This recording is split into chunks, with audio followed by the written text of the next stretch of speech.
ప్రసన్న కుమార్ గారు మనతో ఉన్నారు. వీరు ఈ షెడ్యూల్డ్ కులాలకు సంబంధించినటువంటి హక్కుల్ని పరిరక్షించేటువంటి దాంట్లో అటు సుప్రీంకోర్టులో కూడా చాలా వరకు కేసులు అయితే వేయడం జరిగింది. సో దానికి సంబంధించినటువంటి వివరాలు ఏంటి అనేటటువంటి ఒకసారి వారు అడిగి తెలుసుకుందాం. సార్ నమస్తే.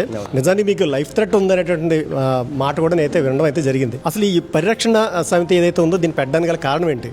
నా పేరు ప్రసన్న కుమార్ పెద్దిరెడ్డి. అది పశ్చిమ గోదావరి జిల్లా పాలకొల్లు అండి. నేను అక్కడ గుడి కట్టుకుంటుంటే కట్టుకోనివ్వకుండా, నేను పూజ చేసుకుంటుంటే చేసుకోనివ్వకుండా చుట్టుపక్కల ఉన్నటువంటి కొంతమంది క్రైస్తవులు నన్ను ఇబ్బంది పెట్టడం వల్ల మొదటగా దీనికి దిగడం జరిగింది. సో అందులో దాని వెనక కొంతమంది క్రైస్తవ పాస్టర్లు ఉన్నారు అనేసి వాళ్ళని రెచ్చగొట్టి ఈ విధంగా చేస్తున్నారని తెలిసిన తర్వాత 1950 ఆర్టికల్ దాన్ని బేస్ చేసుకుని నేను ఫస్ట్ మా పాలకొల్లులో ఎన్ని చర్చిలు ఉన్నాయి, ఆ చర్చిల్లో నడుపుతున్న పాస్టర్లు ఎవరు, వాళ్ళ కులం ఏంటి, వాళ్ళ ఉపకులం ఏంటి, వాళ్ళు ఏ సర్టిఫికేట్లు ఉన్నారు, ఎస్సీ సర్టిఫికేట్లు ఉన్నారా, బీసీసీలో ఉన్నారా, వాళ్ళు నడిపే చర్చి కలెక్టర్ పర్మిషన్ ఉందా, ఇవన్నిటితోటి నేను ఆర్టీఐ వేయడం జరిగింది. 99% కూడా ఏ చర్చి కూడా అనుమతులు లేవు. ప్రతి పాస్టర్ కూడా ఎస్సీ సర్టిఫికేట్లు ఉన్నారు. నాకు ఆశ్చర్యం కలిగింది. ఇదేంటిది, షెడ్యూల్ కులాలకు సంబంధించిన 59 కులాలకు సంబంధించిన ఎస్సీ సర్టిఫికేట్ పాస్టర్లకు ఎలాగిస్తారు? ఆర్టికల్ 19 ప్రకారం రాష్ట్రపతి ఉత్తర్వుల ప్రకారం నేను ఏం చేశాను, శ్రీకాకుళం నుంచి కుప్పం వరకు మొత్తం డేటా అంతా ఇచ్చారు, అధికారులు ఇచ్చారు. ఈఓపీఆర్డీ నుంచి తీసుకుంటే నాకు 1100 పేజీలు వచ్చింది. చర్చి నడిపే పాస్టర్ కి ఎస్సీ సర్టిఫికేట్ ఇవ్వడం ఏంటి అసలు అనేది అనేసి నేను గవర్నమెంట్ సిఎస్ కి పంపించాను.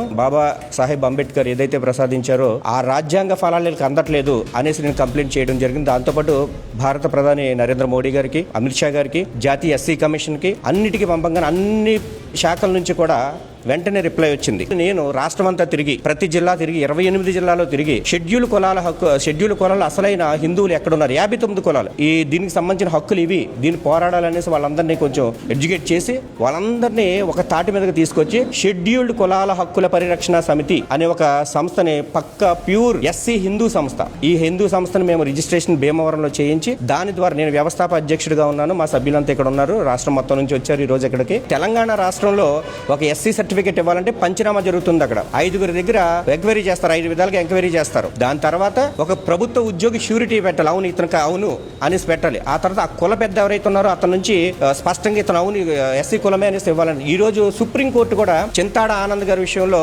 ఆ పాస్టర్ చింతాడ ఆనంద్ గారు ఏదైతే ఉన్నదో ఆ కేసు విషయంలో కూడా అదే స్పష్టం చేసింది. అఫిడవిట్ తీసుకుంటున్నారా ఎస్సీ సర్టిఫికేట్ ఇచ్చేటప్పుడు? ఈ ఎస్సీ సర్టిఫికేట్ ఇది మానవులకు సంబంధించింది కదా, ఇది మాదిగోళ్ళకి సంబంధించింది కదా మీరు అనుకుంటున్నారేమో హిందూ సోదరులారా, కానీ ఇది పరోక్షంగా ఈ దేశ భద్రతకు కూడా ముప్పు. ఈ రోజు క్రైస్తవులకు ఇమ్మంటున్నారు, ఇద్దాం, ఓకే కాదంటలేదు నేను. రేపు ముస్లింస్ కూడా అడుగుతారు, ఇద్దామా?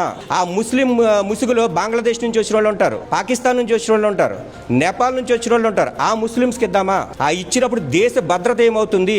ఈ రోజు పశ్చిమ బంగాల్లో ఏం చూస్తున్నాం, మనం చూస్తున్నాం కదా. పహల్గామ్ లోకి వచ్చి ఎలాగ నీ బొట్టు చూసి, నీ పేరు అడిగి, నీ మతం అడిగి ఎలా చంపారో మీరు చూశారు. రేపు పిఠాపురంలో జరగవచ్చు, రేపు పాలకొల్లో జరగవచ్చు. సిద్ధంగా ఉందామా?